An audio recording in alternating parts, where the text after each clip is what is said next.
নমস্কার বন্ধুরা, আজ আমরা রান্না করব রাইস কুকারের শর্টকাট পদ্ধতিতে ভুনা খিচুড়ি। আমরা এখানে ভুনা খিচুড়ি করার জন্য নিয়ে নিয়েছি আলু, তেজপাতা, বুট, কাঁচামরিচ, রসুন, মসুর ডাল ও পেঁয়াজ ও শুকনো মরিচ।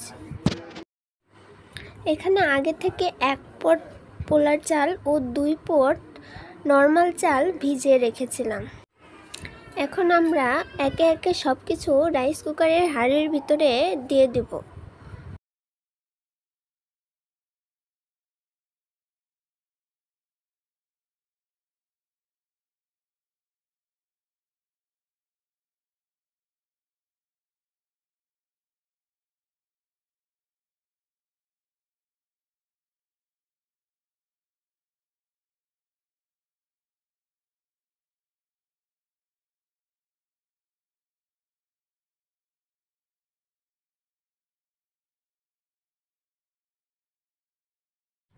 আমাদের সব কিছু দেওয়া হয়ে গেছে। এখন স্বাদ মতো লবণ, পরিমাণ মতো হলুদ ও পরিমাণ মতো তেল দিয়ে দেব।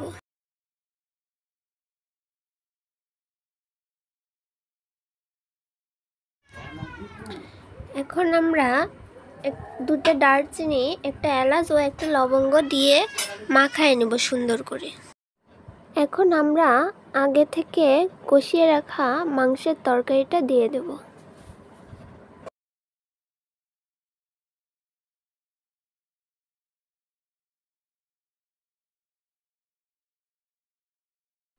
আমাদের মাখানো প্রায় হয়ে গেছে। এখন আমরা জল দিয়ে দেব।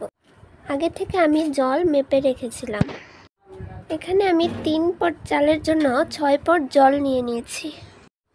আমি খিচুড়িটা ঝরঝরে রান্না করব, তাই যা চাল নিয়েছি তার ডাবল জল দিয়ে দিয়েছি। আপনারা চাইলে আপনাদের পছন্দ মতো জলটা কম বেশি করতে পারেন। এখন আমরা খিচুড়িটা রাইস কুকারের ভিতরে বসিয়ে দেব।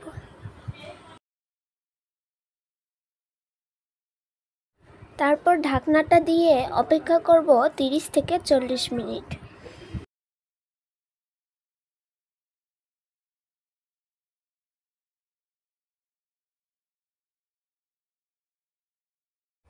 দেখুন বন্ধুরা, আমাদের খিচুড়ির বলক এসে গেছে। এখন আমরা একটু নেড়ে দেব, তা না হলে চালটা সব দিকে ঠিকভাবে ফুটবে না। আপনারা একবার হলেও এইভাবে খিচুড়িটা রান্না করে দেখবেন কতটা স্বাদ হয়। 30 মিনিট পরে দেখতে দেখতে আমাদের খিচুড়িটা হয়ে গেছে।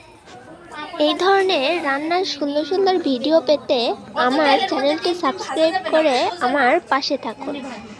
দেখতে পাচ্ছেন বন্ধুরা, ওয়ার্মে চলে এসেছে, তার মানে আমাদের খিচুড়িটি পারফেক্টলি কুক হয়ে গেছে।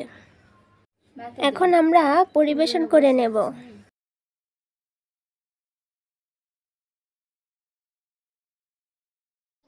এখানে আমরা খিচুড়ির সঙ্গে ডিম ভাজা, বেগুন ভাজা, পাঁপড় ভাজা, শসা, লেবু, পেঁয়াজ ও কাঁচা মরিচ দিয়ে পরিবেশন করে নেব। দেখুন বন্ধুরা, দেখতে কতটা লোভনীয় হয়েছে। বন্ধুরা, পরবর্তী ভিডিওতে আবার দেখা হবে। ততক্ষণ পর্যন্ত সুস্থ থাকুন এবং আমাদের চ্যানেলটি সাবস্ক্রাইব করুন।